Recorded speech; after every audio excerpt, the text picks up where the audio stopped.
أعوذ بالله من الشيطان الرجيم بسم الله الرحمن الرحيم الحمد لله رب العالمين والصلاة والسلام على أشرف الأنبياء والمرسلين وعلى آله الطيبين الطاهرين اللهم صل على محمد وعلى محمد وعجل فرجهم۔ ہم مسافر کی نماز کی شرائط بیان کر رہے تھے، 3 شرطیں ہم اپنے پچھلے درس میں بیان کر چکے۔ آج چوتھی شرط کے بارے میں بات کریں گے۔ چوتھی شرط یہ ہے مسافر کی کہ راستے میں مسافر اپنے ارادے سے پھر نہ جائے، یعنی وہ گھر سے 8 فرسخ ارادہ کر کے نکلا ہے، گھر سے اس کا ارادہ ہے کہ وہ 8 فرسخ کرے گا، لیکن وہ آگے گیا اور اس کا ارادہ بدل گیا کہ نہیں اب میں آگے سفر نہیں کرتا، کوئی کام پڑ گیا، کوئی مجبوری ہوگی، اس نے کہا نہیں اب میں واپس جاتا ہوں، یا اب میں تھوڑا سا بس آگے جا کے واپس جاؤں گا، یا میں واپس جاؤں نہ جاؤں، آگے سفر کروں نہ کروں، یعنی راستے میں وہ اپنے ارادے سے بدل نہ جائے یا متزلزل نہ ہو جائے، تردد نہ آ جائے اس کی نیت میں۔ اگر ایسا ہوگا اور وہ کل 8 فرسخ تھا اور درمیان میں اس کے ساتھ اس طرح ہو گیا تو پھر وہ اپنی نماز پوری پڑھے گا۔ اگر کل تھا ہی 8 فرسخ جس کے درمیان میں اس نے اپنے ارادے کو بدل دیا یا اس کا تزلزل آ گیا تو پھر جو ہے وہ نماز پوری پڑھے گا۔ راستے میں مسافر اپنے ارادے سے پھر نہ جائے، بس اگر وہ 4 فرسخ تک پہنچنے سے پہلے، اس سے پہلے کہ 4 فرسخ پہنچنا، مثال کے طور پر اگر اس کا سفر ہے مثلا اس نقطے سے اس نقطے تک اس نے جانا تھا اور پھر واپس آنا تھا، صحیح، اب 4 فرسخ اس کا جانے کا تھا اور 4 فرسخ اس کا آنے کا، کل 44 کلومیٹر، 22 کلومیٹر جانا اور 22 کلومیٹر آنا۔ اب وہ نکلا گھر سے اس نے نکلا اپنے وطن سے سفر شروع کیا، مثلا یہاں پہنچا اور اس کا ارادہ بدل گیا، اس نے کہا کہ اب جو ہے میں آگے نہیں جاتا، صحیح، تو اگر اب جب فیصلہ اس نے طے کیا ہے وہ واپسی کا ملا کر 8 فرسخ تو نہیں بنتا نا، کل 8 فرسخ تھا، تو اب اس کی نماز کیا ہے؟ پوری ہے، کیونکہ اب اس نے اپنا ارادہ بدل دیا یا اس کے ارادے میں اگر تزلزل آ گیا، تردد آ گیا، تو مسافر اپنے ارادے پر قائم رہے، یعنی گھر سے اگر 8 فرسخ ارادہ کر کے نکلا ہے تو راستے میں اپنا ارادہ بدلے نہ، اگر بدل دے گا ارادہ تو پھر اس کی نماز پوری ہوگی۔ صحیح۔ 5ویں شرط یہ ہے کہ مسافر حرام کام کے لیے سفر نہ کرے۔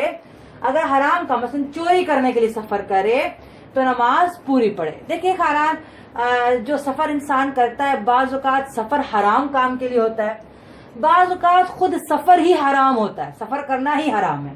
دیکھیں 2 طرح کی باتیں ہو گئی، یعنی ایک مرتبہ انسان جب سفر کرتا ہے، یعنی کہ جو ہم کہہ سکتے ہیں کہ ایک مرتبہ جب انسان سفر کرتا ہے تو وہ سفر اس کا مباح ہے، سفر کرنے مسئلہ نہیں، لیکن اس کا مقصد حرام کام ہے، صحیح، اس کا مقصد کیا ہے؟ حرام کام ہے، یعنی حرام کام کے لیے سفر، حرام کام کے لیے سفر، خود سفر کرنا حرام نہیں ہے، مثلا وہ لاہور سے کراچی جا رہا ہے، مرضی ہے، مباح ہے سفر کرنا، لیکن جا وہ چوری کے لیے رہا ہے یا قتل کرنے کے لیے جا رہا ہے۔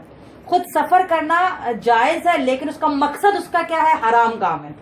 ایک مرتبہ سفر حرام ہے، سفر حرام ہے کیا مطلب؟ مثلا بیوی اپنے شوہر کی اجازت کے بغیر جا رہی ہے، اب بیوی کے لیے اجازت ضروری ہے، یا جیسے بیٹی کے لیے باپ ولی ہے، اولاد کے لیے باپ سے نہیں پوچھا، بیوی نے شوہر سے نہیں پوچھا، اچھا بیوی نے شوہر سے اجازت نہیں لی، واجب کام کا سفر نہیں تھا، اگر واجب ہے جیسے حج واجب ہے، اب اس میں شوہر اجازت دے نہ دے، جب حج واجب ہے تو کرنا ہے، اس واجب ہو گیا اس کو حج کرنا ہے، نہیں واجب نہیں ہے، ایسے ہی کسی ملنے کے لیے کسی سے جا رہی ہے، شوہر نے اجازت نہیں دی اور وہ نکل پڑی، اب اس کا سفر حرام ہے، اب وہ حرام سفر کر رہی ہے۔ تو یا مثلا کوئی شخص ایسے سفر پہ جا رہا ہے جو سفر اس کے لیے موت کا باعث ہے، اس کے لیے کسی عضو کے ضائع ہونے کا باعث ہے، اس کے لیے ضرر رکھتا ہے وہ سفر، تو ایسا سفر کیونکہ دین جو ہے وہ ضرر کو پسند نہیں کرتا، ہر وہ چیز ہماری ضرر رکھتی ہے، ہمارے نقصان دہ ہوتی ہے، ہمارے لیے حرام ہو جاتی ہے، وہ ہمارے لیے حرام ہو جاتی ہے، تو اگر ایسا سفر ہے کہ جب وہ ہمارے نقصان دہ ہے تو وہ سفر ہمارے لیے کیا ہے؟ حرام ہے۔ تو ان دونوں سفروں میں چاہے وہ کتنا ہی سفر کر لے اس کی نماز پوری ہے۔ ایک وہ شخص جو حرام کام کے لیے سفر کر رہا ہے، سفر کرنا حرام نہیں ہے، اس کا مقصد حرام ہے، اسے چوری کرنا ہے، قتل کرنا ہے، کوئی اس نے حرام کام کرنا ہے جا کر، اب وہ کتنا ہی لمبا سفر کر لے نماز پوری ہے۔ ایک وہ کہ جس کا خود سفر کرنا ہی حرام ہے، مقصد حرام نہیں ہے، مثلا مقصد بیوی مثلا جا رہی ہو سکتا ہے کہ دوست سے ملنے جا رہے ہو، غریب کی مدد کرنے جا رہی ہو، مثلا مقصد حرام نہیں ہے لیکن خود سفر ہی حرام ہے، سفر ہی حرام، بیوی کا شوہر کی اجازت کے بغیر نکلنا واجب کام کے علاوہ، میں نے آپ کو پہلے وضاحت کر دی، واجب کے علاوہ عام سفر کرنا اس کے لیے شوہر کی اجازت کے بغیر حرام ہو جاتا ہے، یا کوئی شخص ایسا سفر کرے جو اس کے نقصان کا سبب ہو تو وہ سفر کرنا حرام ہو جاتا ہے۔ اب مقصد بے شک حرام ہو یا نہ ہو، خود سفر ہی حرام ہو گیا ہے، تو ان دونوں چیزوں میں اس کی نماز کیا ہوگی؟ پوری ہوگی، چاہے جتنا مرضی سفر کر لے. صحیح. مسافر حرام کام کے لیے سفر نہ کرے، اگر حرام کام سے چوری کرنے کے لیے سفر کرے تو نماز پوری پڑھے. اگر خود سفر ہی حرام ہو، مثلا اس سفر میں اس کے لیے کوئی ایسا ضرر مضمر ہے، کوئی ایسا ضرر چھپا ہوا ہے جو خون یا کسی اس کے ناقص ہونے کا باعث ہو، یا عورت شوہر کی اجازت کے بغیر ایسے سفر پہ جائے جس پر واجب نہ ہو تو نماز پوری پڑے. اب یہ مسافر نہیں کہلائیں گے، ان کی نماز قصر نہیں ہوگی. صحیح. لیکن اگر حج کی طرح واجب سفر تھا بیوی کا تو پھر ضروری ہے اگر شوہر نہ بھی مانے، کیونکہ جب حج واجب ہوتا ہے خدا کی اطاعت میں مخلوق کی اطاعت نہیں ہوتی. شوہر کی اطاعت وہاں تک ہے جہاں تک خدا کی اطاعت بھی ہے. جہاں خدا کی نافرمانی آ جائے پھر ہم شوہر کی اطاعت نہیں کریں گے. شوہر کہے کہ تم حجاب نہ کرو، تب کہ ہم کیا کریں؟ جی شوہر کہہ رہے ہیں نہیں.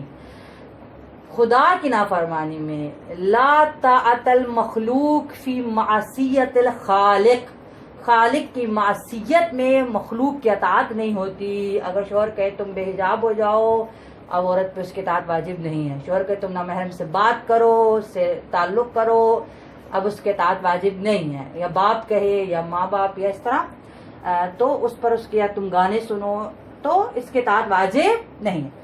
تو اگر حج پہ اس نے جانا تھا اور شوہر کہہ رہے نہیں تم نے حج پہ نہیں جانا، اس پر حج واجب ہو گیا. اب کیونکہ خدا کی اطاعت آ گئی، اب مخلوق کچھ بھی نہیں ہے. اب چاہے وہ شوہر ہو، چاہے وہ باپ ہو، چاہے وہ کوئی ہو، اب وہ ایک سائڈ پر اب خالق کی اطاعت کرنی ہے، اب اس کو جانا ہے. صحیح. تو یہ تھا مسافر حرام کام کے لیے سفر کرے یا اس کا سفر کرنا حرام ہو تو اس کی نماز پوری ہے. چھٹی شرط ہے ان لوگوں میں سے نہ ہو جن کے قیام کی کوئی مستقل جگہ نہیں ہوتی اور ان کے گھر ان کے ساتھ ہوتے ہیں. جو ہوتے ہیں نا بادیہ نشین، جو مثلا صحرا نشین، جن کا کوئی بھی ٹھکانہ نہیں ہوتا، وہ لوگ. صحیح. وہ کیا کرتے ہیں؟ یعنی ان صحرا نشینوں کی مانند جو بیابانوں میں گھومتے رہتے ہیں اور جہاں کہیں اپنے اور اپنے مویشیوں کے لیے دانا پانی دیکھتے ہیں وہیں ڈیرا ڈال لیتے ہیں. پھر کچھ دنوں بعد دوسری جگہ چلے جاتے ہیں. ان کا کوئی مستقل ٹھکانہ نہیں ہوتا. ان کے گھر ان کے ساتھ ہوتے ہیں، جو ان کے اسباب ہوتے ہیں ان کے ساتھ ہوتے ہیں. جہاں انہیں کوئی مناسب جگہ ملتی ہے وہ وہاں رک جاتے ہیں. جب ان کا وہاں پہ مقصد ختم ہو جاتا ہے وہ اپنا ڈیرا اٹھاتے ہیں، اپنا سمیٹتے ہیں، کسی اور جگہ چلے جاتے ہیں، پھر وہاں سے کسی اور جگہ چلے جاتے ہیں. تو ایسے لوگ کتنا ہی سفر کر لیں، جب ان کا گھر ان کے ساتھ ہے، جب ان کا گھر ان کے ساتھ ہے، اب وہ جگہ ڈھونڈ رہے ہیں، نیا ٹھکانہ ڈھونڈ رہے ہیں، تو کتنا ہی سفر کر لیں ان کی نماز پوری ہے، ان کی نماز قصر نہیں ہوتی. اب دیکھیں ان کے بھی سفر دو طرح کے. تو جو صحرا نشین ہیں، جو مثلا اس طرح کے لوگ ہوتے ہیں جن کا کوئی گھر نہیں ہوتا، وہ اپنا گھر اپنے ساتھ لے کے چلتے ہیں، ان کے سفر بھی دو طرح کے ہوتے ہیں. ایک مرتبہ یہ اپنا تمام اسباب لے کر جگہ ڈھونڈ رہے ہوتے ہیں کہ ہم کہاں ڈیرا ڈالیں. ایک تو وہ سفر ہو گیا. اچھا، جب ان کو جگہ مل گئی، وہاں ڈیرا ڈال لیا، اب یہ مثلا جا رہے ہیں اپنی تجارت کے لیے یا کاروبار کے لیے یا مثلا زیارت کے لیے یا حج کے لیے جا رہے ہیں. صحیح. اب ان کا گھر ان کے ساتھ نہیں ہے، گھر پیچھے انہوں نے اپنا ٹھکانہ بنا لیا ہے، اب کسی اور مقصد کے لیے سفر کر رہے ہیں اور گھر ان کا ان کے ساتھ نہیں ہے. اگر گھر ان کا ساتھ ہے، چاہے حج پہ جائیں چاہے زیارت پہ جائیں، اگر گھر ان کا ان کے ساتھ ہے تو ہم یہ کہیں گے کہ جی ان کا گھر ان کے ساتھ ہے، اب ان کی نماز کیا ہے؟ پوری ہے.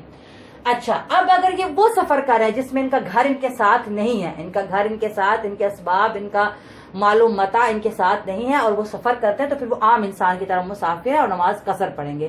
تو اب ان کا کیا ہو گیا؟ صحرا نشینوں کا سفر دو طرح کے ہو گئے.